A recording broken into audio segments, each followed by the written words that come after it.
है और ये इस तरह से मसाला डाला, उसको हाथ से प्रेस किया कि वो बीच में उसकी शेप बिल्कुल सही परफेक्ट हो गई। यहाँ से फिर इसको ना ऊपर कर दिया और इस तरह से ये कबाब हमारा बाहर निकल आया। कोई भी मसाला नहीं चिपका, साथ नहीं लगा। बिस्मिल्लाहिर्रहमानिर्रहीम। अस्सलाम वालेकुम। क्या हाल है आप सबका? उम्मीद करती हूँ कि सब ठीक ठाक होंगे, खैरियत से होंगे और अल्लाह ताला सबको खैरियत से रखे, खुश रखे, आबाद रखे। आज की वीडियो को स्टार्ट कर लेते हैं। वीडियो पसंद आए तो प्लीज़ वीडियो को लाइक ज़रूर कर दीजिएगा और साथ साथ चैनल को भी सब्सक्राइब करके वीडियो को देखें। तो चले फिर वीडियो स्टार्ट करते हैं। अच्छा, तो अभी मैं बना रही थी शामी कबाब। मैंने रात को इनका मसाला बना के रखा था, फिर रात को बहुत लेट हो गया था, अब तो सर्दी भी है तो मैंने छोड़ दिए थे कि सुबह उठ के कर लूँगी। ये अभी मैंने ना ये वाला डिब्बा मेरा हो गया है, बन गए हैं। अब एक हाथ से नहीं खुल रहा, छोड़ें। यहाँ पर मैं बना रही थी, मुझे याद आ गया, आप में से किसी ने पूछा था कि ये जो मोल्ड है कि ये लिया है मेरी वीडियो देख के और इसमें मसाला चिपक रहा है, कैसे मैं बनाती हूँ। मैं आपको बताती हूँ कि कैसे बनाती हूँ। मसाले का इससे कोई नहीं है कि चिपक रहा है। अगर तो पानी है पतला है तो तब वो स्टिक करेगा, अगर बिल्कुल परफेक्ट है तो फिर नहीं होगा। अभी मैं आपको बना के दिखाती हूँ कि मैं कैसे बनाती हूँ। ये इस तरीके से ये इसकी हुक सी लगी हुई है ना, तो पहले ये नीचे है और फिर इसके अंदर हम, ये तो खैर इतना कोई मुश्किल चीज़ है भी नहीं, आसान सी है। और ये इस तरह से मसाला डाला, उसको हाथ से प्रेस किया कि वो बीच में उसकी शेप बिल्कुल सही परफेक्ट हो गई। यहाँ से फिर इसको ना ऊपर कर दिया और इस तरह से ये कबाब हमारा बाहर निकल आया। कोई भी मसाला नहीं चिपका, साथ नहीं लगा, कुछ भी नहीं लगाया। अच्छा, एक और किसी ने कहा, लास्ट एक मैंने आपसे मील प्रेप की वीडियो शेयर की थी, तो उसमें मैंने वो थैलियाँ थी मेरे पास पॉलीथीन की, वो छोटी वाली, उसमें मैंने चपली कबाब रखे थे। तो एक कमेंट आया कि भाई हर कोई इतना अमीर नहीं हो सकता। अमीर गरीब की बात नहीं है, वो बहुत चीप थी और वो मेरे पास थी तो मैंने यूज़ कर ली।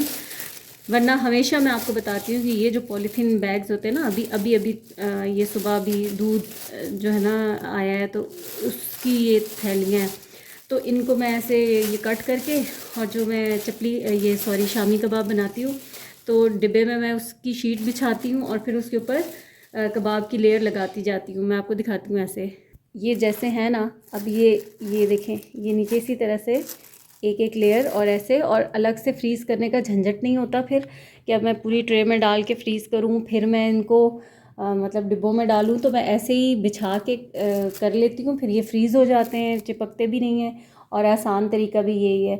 तो मतलब बस लोगों की मेंटालिटी की बात है कि किसी भी बात को लेके जज करते हैं या पूरा गौर से देखते सुनते, बाकी चीज़ को नहीं है।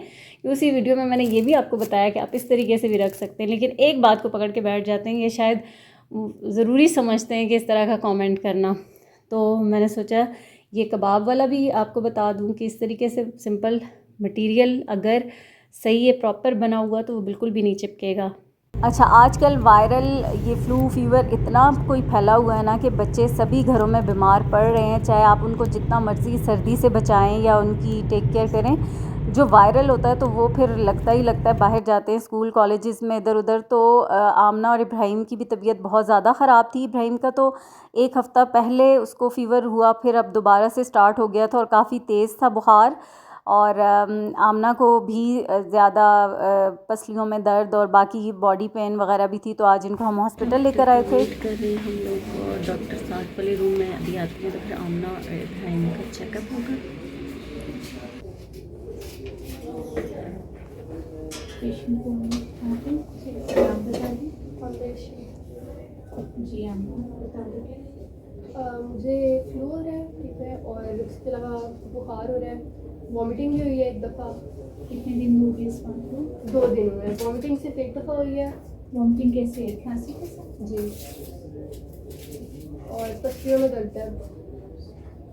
फीवर अभी भी चल रहा है या रुक गया? चल रहा है। गले में दर्द है? गले में कभी कभी होता है लेकिन बहुत हल्का होता है।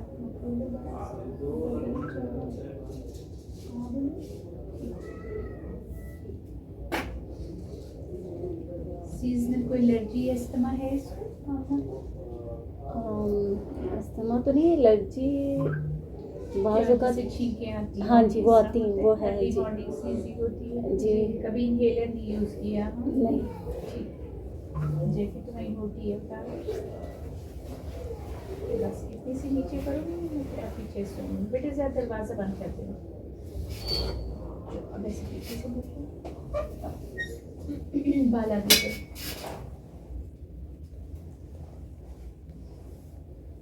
लंबा सा।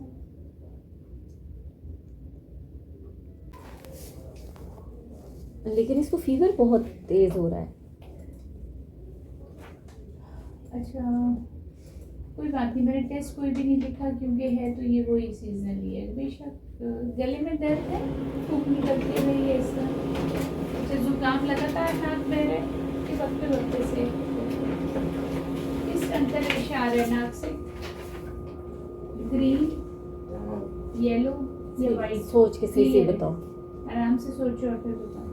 जब सवेरे नाक साफ करते हो या खांसी करते हो, कोई रेशा निकालते हो, उसकी कोई रंगत है या क्लियर है? वो इधर देखो, नहीं करो, यहाँ दबाने से दर्द है, इस जगह पे, इस जगह पे।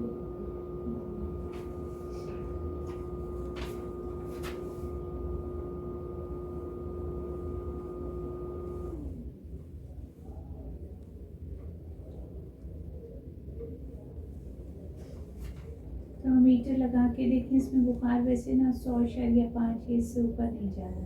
अच्छा बस इतना ही फीवर है। अगर खुदा ना खास्ता इससे ज़्यादा रहा और 2 दिन मज़ीद रहे तो फिर आप इसी स्लिप पे इसको वापस ले आइएगा। ठीक है? ठीक, इंशाल्लाह बेहतर हो जाएगा। इसको स्टीम भी दें। ठीक, इब्राहिम को गर्म पानी करके 5 मिनट के लिए तुमने स्टीम देनी है। सर्दियों में स्टीम देना आसान है।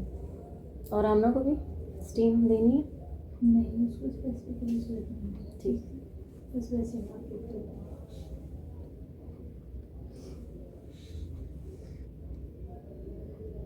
का कैप्सूल भी खिला दें, सिंगल डोज। ठीक। अगले 48 आवर्स में तबीयत संभल जाएगी इंशाल्लाह। ठीक ना, बेहतर हो तो इसी से दोबारा भी दिखा सकते हैं। ठीक, ठीक हो जाएंगे।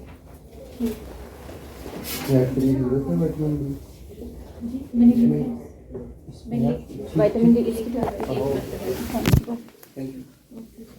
और यहाँ पर बच्चों का चेकअप हो चुका था, बस मेडिसिन वगैरह उनको लिख कर दी, वो लेकर हम लोग घर आ गए थे। और घर आकर मैंने फ्रीज़र से निकाली हुई थी मछली जो मैरिनेट करके रखी थी, आप लोगों से शेयर भी की थी। तो बस अब इसको ओवन में बेक करूँगी इस वक्त, और साथ रायता चटनी जो भी होगा वो बना लूँगी और फिर सबको खाना दूँगी।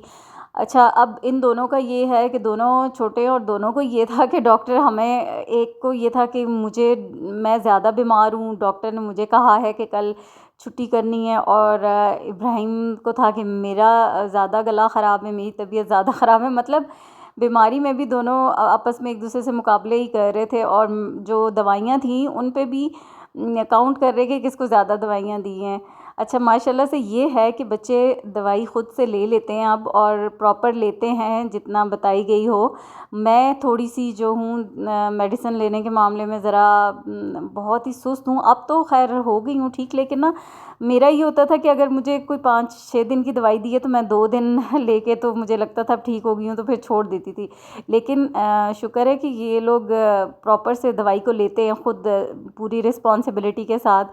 तो ये वाली टेंशन अब नहीं है। जैसे बच्चे छोटे होते हैं, बीमार होते हैं, तो उनको दवाइयाँ पिलाना 3 टाइम, फिर वो एंटीबायोटिक, फिर वो बच्चे वॉमिट करते और कपड़े ख़राब, वो वाला टाइम अब अल्लाह का शुक्र है कि नहीं है। अब ये है कि बच्चे ख़ुद से ही ले लेते हैं। तो बस फिर ये था कि थोड़ा स्टीम वगैरह दूंगी, और कहवा तो इनको मैं बना के पिलाती हूँ, और वो भी बड़ा ज़बरदस्त होता है। लेकिन मैंने आपसे पहले भी कहा कि जो वायरल है ना, ये आप जो मर्ज़ी एहतियात कर लें, अगर बच्चे बाहर जाते हैं तो फिर ये होगा ही होगा, फैलता है, और बहुत ज़्यादा है आजकल तो। अच्छा, यहाँ पर मैंने मछली को बेक करने के लिए रख दिया था तकरीबन 30 से 35 मिनट, और बहुत अच्छे से ये बेक हो चुकी है। ये जो इसकी छिलके वाली साइड होती है ना, इस साइड को ऊपर रख के और दूसरी साइड को नीचे रख के मैंने इसको बेक किया है ताकि चिपके ना साथ। अच्छा, ये नेक्स्ट डे, अब बच्चे बीमार हैं तो फिर सूप की फरमाइश तो इनकी रोज़ ही होती है। और अच्छा, बारी बारी जैसे बीमार हो रहे हैं तो फिर वो उनको ये भी होता है कि अब एक के लिए बनाए सूप, तो मेरी बारी आई है तो अब सूप नहीं बना रही या सूप बनाएं। तो आज बन रहा है हॉट एंड सावर सूप, और यहाँ पर ना मैंने 1 किलो चिकन लिया है, ये थाई का मीट है और लेग हैं। और इसमें मैंने अदरक के टुकड़े डाल दिए हैं इस तरीके से काट के, 1 इंच का अदरक का टुकड़ा, और 5 से 6 लहसुन के जवे डाल दूँगी। बाद में इसको निकाल लूँगी मैं लहसुन और अदरक को। और थोड़ा सा चिकन को यहाँ पर फ्राई कर लिया है, नमक भी डाल दिया था साथ ही। और अब इसके अंदर पानी डालकर तो इसको मैं 1 घंटे के लिए पकने के लिए छोड़ूंगी, ताकि यखनी जो है ना वो बहुत अच्छे से बन जाए।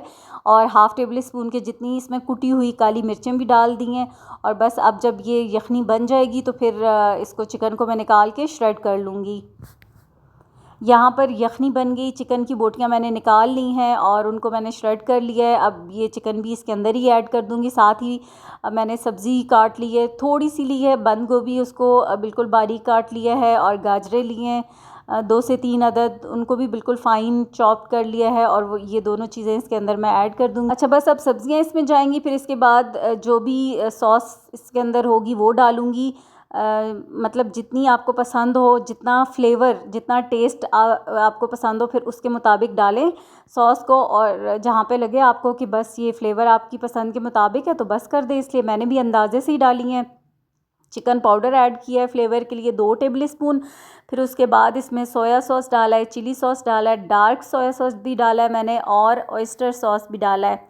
तो बस अंदाजे से ही डाली, यानी कि इसको मैं अच्छे से मिक्स करूँगी। जिस पॉइंट पे मुझे लगेगा कि मुझे किसी भी सॉस की ज़रूरत है इसमें मज़ीद डालने की, तो फिर वो भी ऐड कर दूँगी मैं। यहाँ पर ये ऑयस्टर सॉस डाल रही हूँ मैं, तकरीबन 2 से 3 टेबल स्पून के जितनी डाली होगी, या 2 टेबल स्पून कर लें। जैसे कि मैंने आपको बताया कि अभी मैं इसको मिक्स करूँगी अच्छे से, फिर टेस्ट करूँगी। और जहाँ पे मुझे लगा कि अब इसका फ्लेवर जो है वो ज़बरदस्त सा हो गया है तो फिर बस कर दूँगी, वरना ऐड करने की ज़रूरत पड़ी तो ऐड कर लूँगी। और हाँ, सफ़ेद सिरका तो मस्ट इसके अंदर जाएगा, वो भी तकरीबन 2 से 3 टेबल स्पून। फिर एक जो बड़ा वाला मग होता है ना, ये जो बड़े कप होते हैं जिनमें चाय पीते हैं हम, वो भर के मैंने कॉर्नफ्लोर का लिया था, उसको पानी में घोल लिया और कॉर्नफ्लोर भी ऐड कर दिया। तो इसकी इतनी थिकनेस जो है ना परफेक्ट है। अब बहुत ही ज़्यादा आपने अगर थिक करना है, बिल्कुल कस्टर्ड की तरह बनाना है, तो फिर आप कॉर्नफ्लोर को ज़्यादा कर सकते हैं, वरना सूप पतला कभी भी नहीं होता। अक्सर लोगों के मैं सुनती हूँ कि सूप पतला हो जाता है, पतला नहीं होता, बस आप कॉर्नफ्लोर ज़्यादा ऐड करेंगे तो वो ज़्यादा थिक हो जाएगा। यहाँ पर मैंने इसके अंदर 4 अदद अंडे फेंट के डाल दिए हैं। 2 अदद अंडे मैंने पहले डाले तो मुझे कम लगे थे, फिर मैंने 2 और डाल दिया, और अपने लिए मैंने पहले ही निकाल लिया था अंडे डालने से पहले। अब इसको बस अच्छे से मिक्स कर दिया, हमारा हॉट एंड सॉर सूप तैयार हो गया है। लेकिन इसके साथ फ़िश क्रैकर्स नहीं थे आज मेरे पास, और ग्रीन अनियन नहीं था, जो कि बहुत ही ज़बरदस्त लगता है। लास्ट में आप इसके ऊपर हरा प्याज डाल दें और क्रैकर हों तो और भी मज़े का लगता है। लेकिन खैर, हमारा ये आज का डिनर भी था। आजकल वैसे ही बच्चों की तबीयत ख़राब है तो बस उनको सूप ही चाहिए होता है, और कुछ इतनी ज़्यादा चीज़ों की ज़रूरत ही नहीं होती। अच्छा, ये जब मैंने सूप बनाना स्टार्ट किया था ना, तो मैंने सिरके के अंदर हरी मिर्चें काट के पहले ही डाल दी थी, तो वो काफ़ी देर अब उसको हो गई है, 1.5 से 2 घंटे सोख हुए हुए। तो जब वो डाल के आप इसके ऊपर पीते हैं ना, तो बहुत ज़बरदस्त फ्लेवर आता है। बाकी साथ चिली सॉस, सोया सॉस मैं सर्व कर दूँगी, जिसको एक्स्ट्रा ज़रूरत हुई डालने की तो डाल लेंगे। और ये हमारा आज का मज़ेदार सा सूप तैयार हो गया। अच्छा, सूप पीने के बाद ना मुझे ऐसे ही क्रेविंग हो रही थी कि कोई मीठा, देसी मीठा सवैयाँ हों, और मेरे पास ना मोटी सवैयाँ थी। एक इससे भी पहले पहले मोटी सवैयाँ होती थी और मुझे बहुत पसंद थी। शादी से पहले बहुत ज़्यादा वो सवैयाँ हमारे घर बनती थी और मैं बड़े शौक़ से खाती थी। शादी के बाद भी जब जाती तो अम्मी लाजमी वो सवैयाँ बनाती थीं। अब ये होता है कि बच्चे नहीं खाते तो फिर अपने लिए भी बनाना इसलिए मुश्किल लगता है कि वो फिर सारी मुझे ही खानी पड़ेंगी, इसलिए भी मैं नहीं बनाती। लेकिन इस बार जब मैं स्टोर पे गई और मेरी नज़र पड़ी तो मैं ले आई थी। ये उतनी मोटी नहीं है, वो और तरह की थोड़ी ज़्यादा मोटी होती थी, ये थोड़ा मीडियम साइज़ की हैं।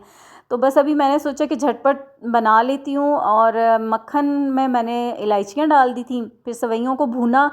और ये होता है कि सवैयों को आप जितना अच्छा भूनेंगे ना उतनी अच्छी बनती हैं। ये मलाई ऐसे ही पड़ी थी 3 से 4 टेबल स्पून, वो भी डाल दी थी, चीनी साथ ही डाली। अब इसको मैं ढक के पकाऊंगी ताकि जो है ना सवैयाँ वो अच्छे से पक जाए, गल जाए, ना तो बहुत ज़्यादा गलें और ना ही सख्त हों।